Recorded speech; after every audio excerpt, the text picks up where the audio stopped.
Okay. Welcome to Movieeks. Yes, and we're going to be talking about sequels today. Do you like sequels? Sequels. First I want to specify what I believe to be good sequels and bad sequels. Yes. Okay, the list I'm going to take issue with the first one. Okay, well I'll say the list, you tell me if you agree. First good sequel. No.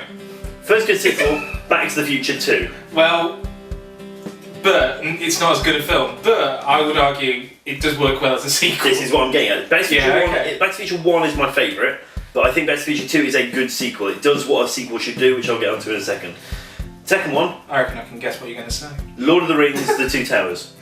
Yeah, I mean, that's my favourite one. Loads of people say that it isn't their favourite. They prefer the first one or the third one, and they think the second one's a letdown. It's my favourite one. You see, I prefer the first one, but I like them in order. My second favourite is The Two Towers. But I think Fellowship of the Ring is like, it's the most emotional, I think it is. Do you not think at the very, very end when they're all going their separate ways?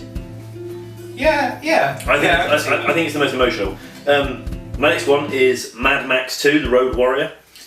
You see, it's been so long since I've seen it. Really? I can't really comment. Now, you see, a lot of people say with the Mad Max movies, crazy people, that Mad Max 1 is the best one. They're crazy. Mad Max 2 is the best one. And Mad Max 3 is the ridiculous Tina Turner-a-thon. Well, I mean, that sort of gets again into the regions of what is a sequel, doesn't it? Because Mad Max 2 is so much a reinvention of the character that was the Road Warrior in the first one, isn't it? It almost feels like that's the movie George that they Miller wanted to make. Yeah. that George Miller wanted to make, yeah. Like Evil Dead 1 and Evil Dead 2.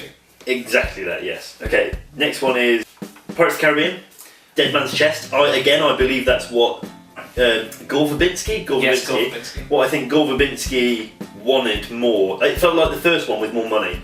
Well, you see, that would be my issue with it, is that Really? I feel what Gore Verbinski wanted was the more money than making a good film. And that's why that film exists. I have a lot of respect for Gore Verbinski, mainly because he... Made Rango? No, well, that was a great movie. Like, any kids' movie that references Fear and Loathing in Las Vegas is a brilliant movie. But anyway... And steals Chinatown. It does, yeah.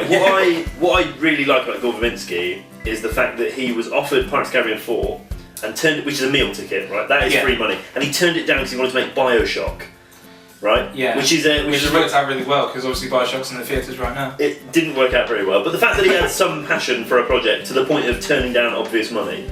But when you say that Bioshock it's not exactly like you're turning down obvious money there. It's a big franchise of a video game. Yeah. Presumably people are going to go and see it. Then again, I suppose video games famously haven't made that big a splash in sort of film making. No. And haven't had the biggest budgets in the past either. What do you think is the best video game movie? Besides the Super Mario Bros. Movie, clearly, which is the best one. Well... Which, by the way, I bought the first day it came out on DVD. I think the film version of The Lion King, the video game. Yeah, I genuinely believe that's the hardest video game ever made. Anyway, I think the best video game adaptation is probably Silent Hill, the first one.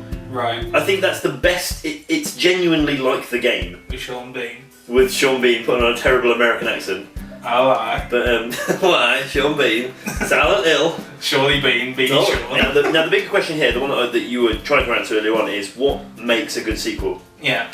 Go on then, tell me what you think, and I'll tell you you're wrong. Well, I think it's expanding the universe. Have I written that down already? Son of a bitch. Yeah, no, We're so in sync, Luke.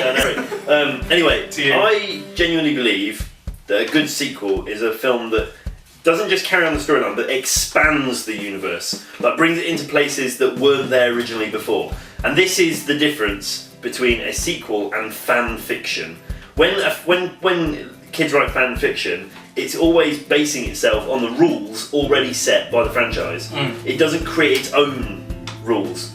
Now, this is where I bring in The Matrix Reloaded. Yeah. Okay, awful movie, terrible movie. It's pretty okay, and it gets worse the more you watch it. If you watch it now, it's even worse. Okay, but it technically does what a sequel should do. It really expands the universe. It brings in all those, like, the corrupted things and all those, and the multiple Agent Smiths. It's a terrible movie, but it does do what a sequel should do. A fan fiction would just have been another adventure in the Matrix in the style of the first one. Do you think that was the first film to sort of suffer from doing the back-to-back production? Because I did it with, with Revolution. Yeah. Revolutions? Yeah. So maybe having the breathing space, they could have said, this is what worked in the first one and didn't work in the second one. Yeah. whereas they rolled into the third one. It's better than the second one, but still. You see, I always found that part of the first one's charm is the indie vibe. Yeah. Because it was the David to Phantom Menace's Goliath that year. It was the relatively low-budget sci-fi movie that won out in the end. This new idea. Yeah.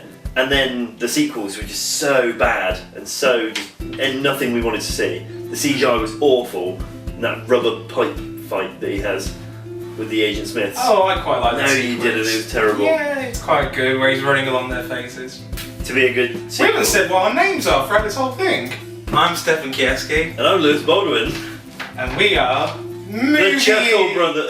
Oh. Why would you say that? Hey, thanks for watching the video. If you liked what you saw, then give us a like and subscribe. We release these videos regularly, and you can find out when the next one's out by subscribing or follow us on Twitter. That's right, and if you want to throw your 2 cents in about the topics we've been talking about, leave a comment in the box below or send us some abuse on Twitter. Super. Toodaloo. Bye.